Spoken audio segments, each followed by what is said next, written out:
Чё там, досым? Абрикосым? Қалай сенің жағдайың? Ауырмай ма? Маңдайың? Бүгін мен осындай жаңа стильмен келіп отырмын сендерге. Деловой жігіттер болады андай, өзінше бар ғой. Сондайсың ғой, короче. Или сен маған сенбей тұрсың? Бүйтіп деловой болып отқаныма себеп бар, достым. Қандай себеп дейтін болсаң?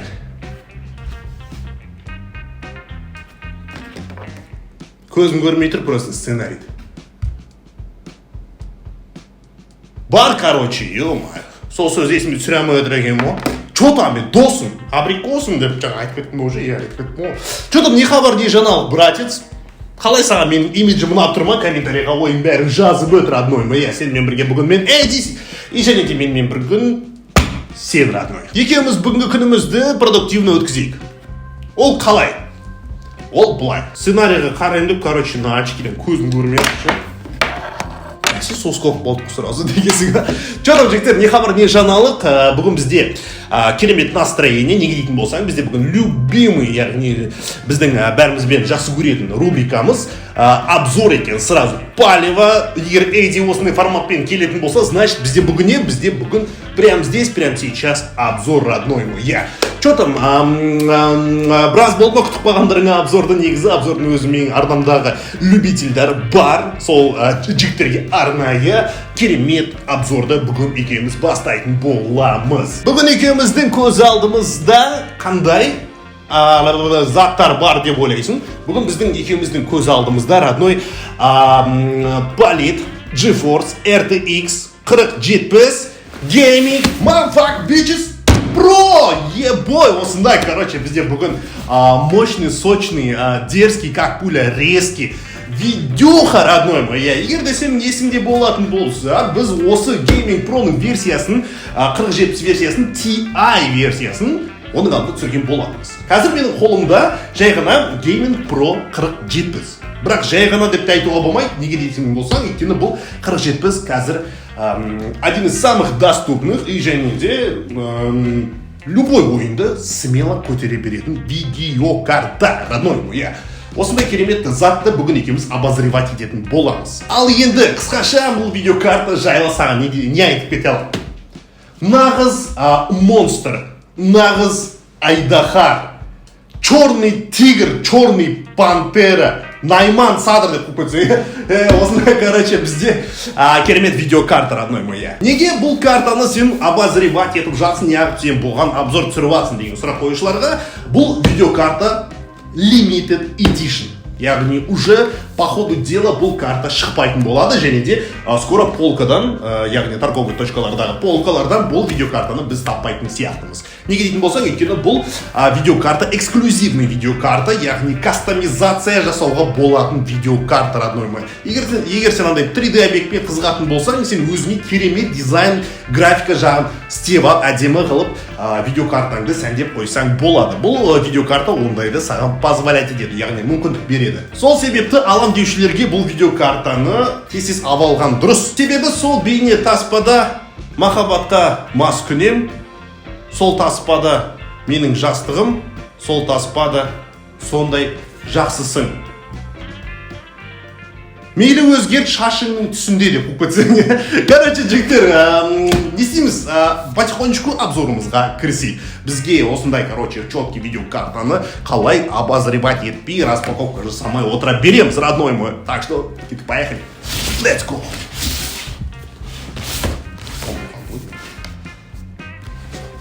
Распаковканың пшағын аламыз, как обычно, родной мой, екеуміз, короче, дерзкий, четкий, специальный, керамбитовый деп айтпай қойып, просто май кесетін пшақпен әкетеміз, пока пшағын жоқ, ондай четкий, дерзкий деп. Мінекей, родной, сенің көзінше қазір екеуміз бірге бұл видеоханы распаковка жасайтын боламыз.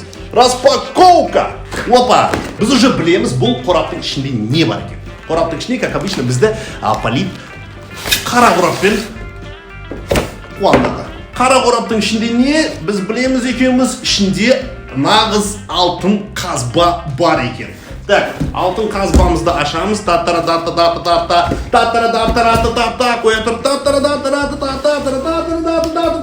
көрінбейді екен сендерге, уахаха, ватата, мә деп бірінші обзор көріп қойсаң, осындай бізде мощный видеоха родной, әлі распаковка жасалмаған, четкий, дерз, как пуля, резкий, братец. Бұл қораптың ішіндегі заттарға тез обзор жасап өтейік. Бұның ішінде өзінің сатып фильмдары бар, және де переходник. Қанша фильм бұл жерде бізде? 12 пиндық переходник родной мой, осындай, короче, есть кабелі бар өзінің, оны былай қоя саламыз, бұл бізге особо қызық емес.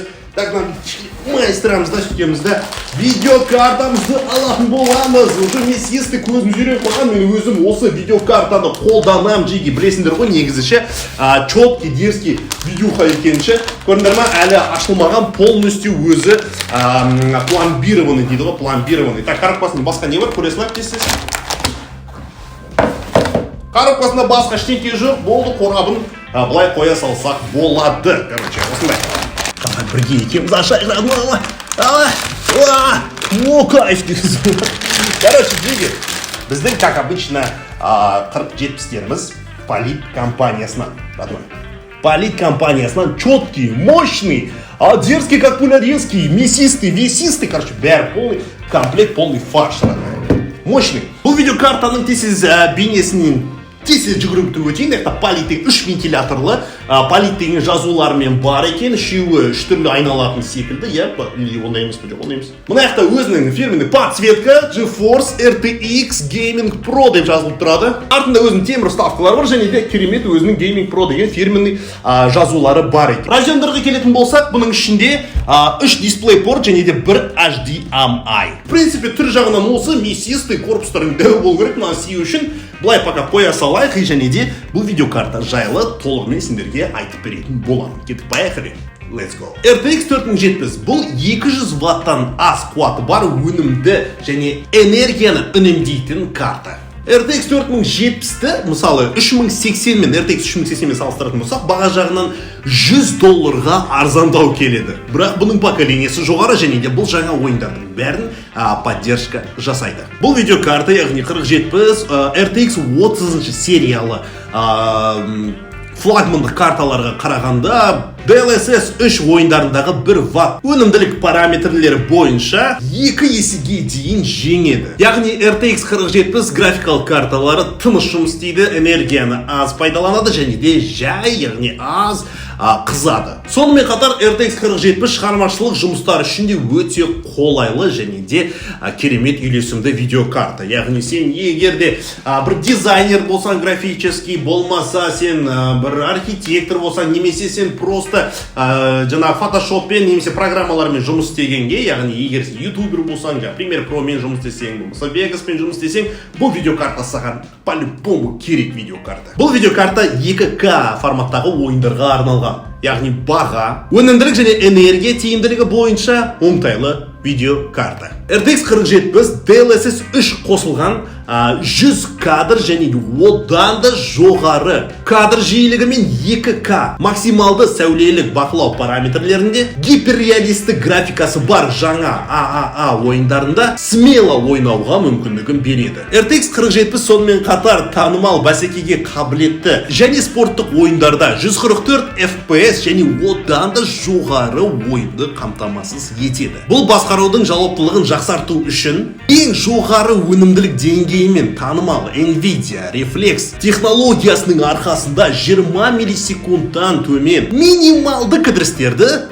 қамтамасыз етеді. Және де өте ең маңызды нәрсе, бұл видеокарта жаңа айтып өткендей, басқа видеокарталардан бұның ерекшелігі, бұл видеокартаны басқаша кастомизировать етуге болады, родной мой. Вставканы көреміз. Ол қалай дейтін болсаң, мына бейнені қара. Полит GeForce RTX 4070 Gaming Pro картасын өте әдемі қылып сәндеуге болады. Өзіңнің ойыңа қандай да бір керемет дизайн келсе, сол ойды іске асырып 3D распечатка жасап шығарып осы видеокартаға орнатсаң болады. Егер де сен бауырың бір мультиктің, немесе бір историяның, немесе бір кітаптың, бір сондай бір несі фанаты болсаң, или болмаса бір персонаждардың бір фанаттары болсаң, сол персонаждарды 3D распечатка жасап осының несіне, корпусына енгізіп қойып, өзіңнің ПК-ның ішіне салып қойсаң, вообще идеальная сосочка болады ғой сенің видеокартаң. И еще сенің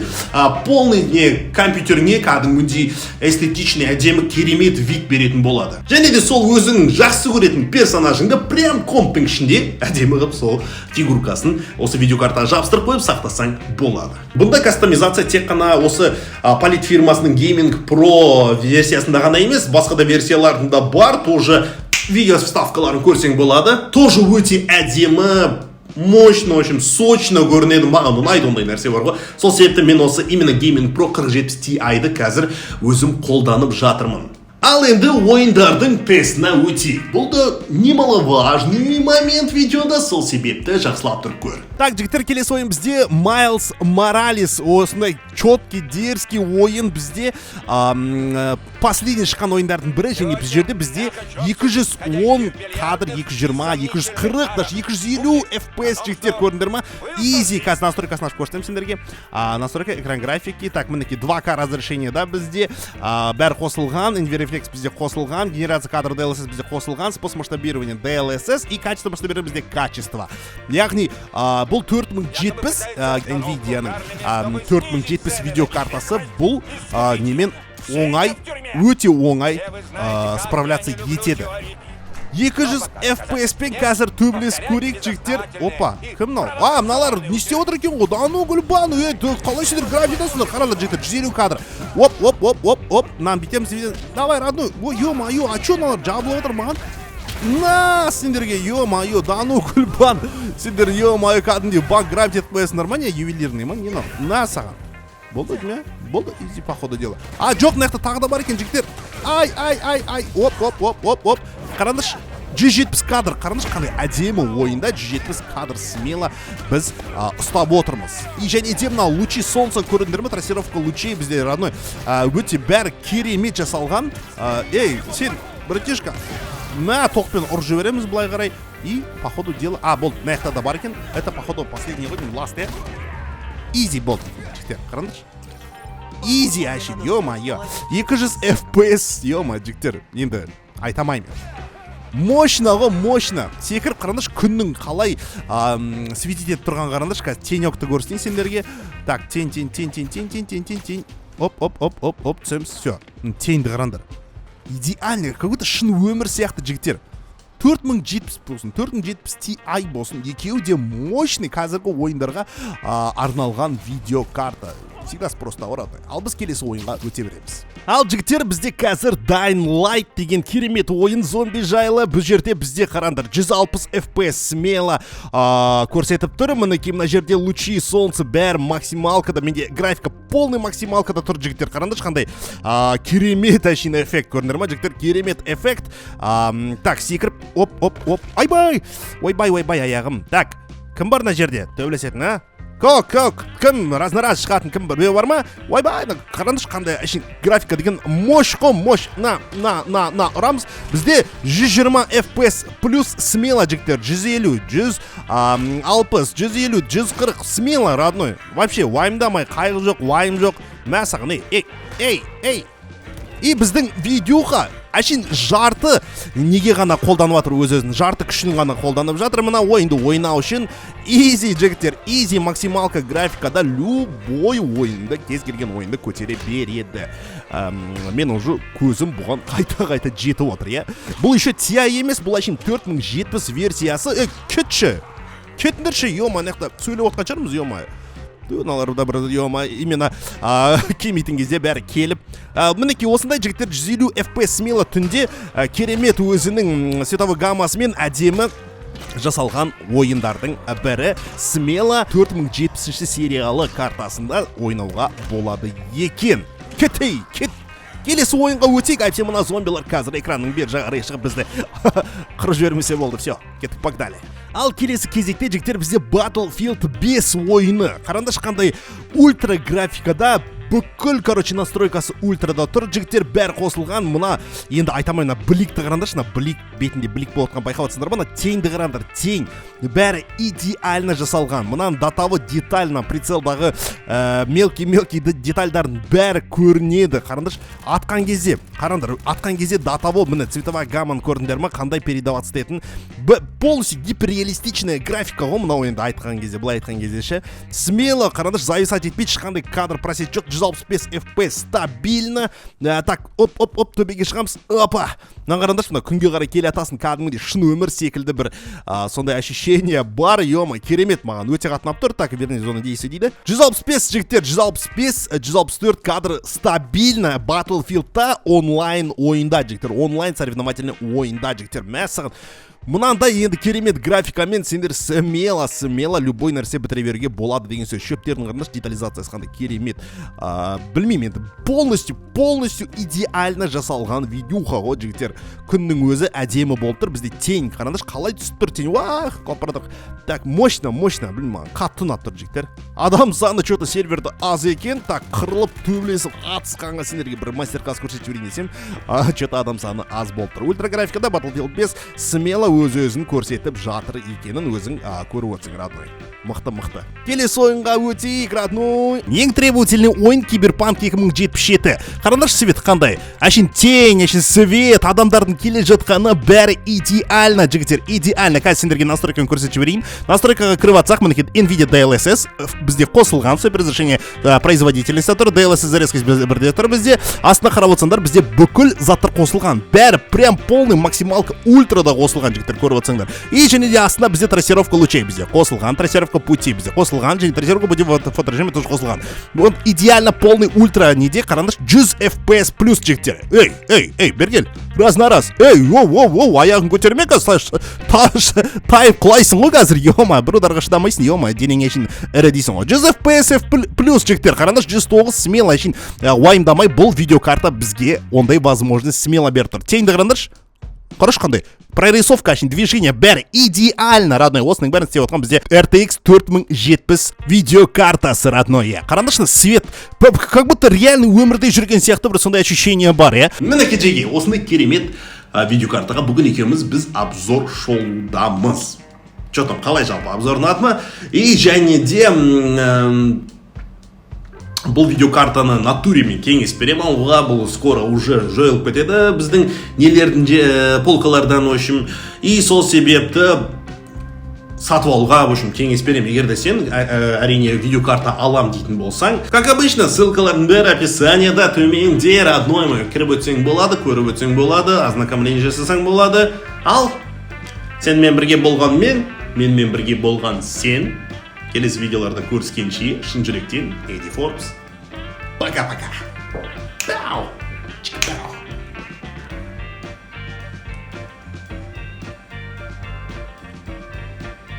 Лайктан ұмытпаңдар.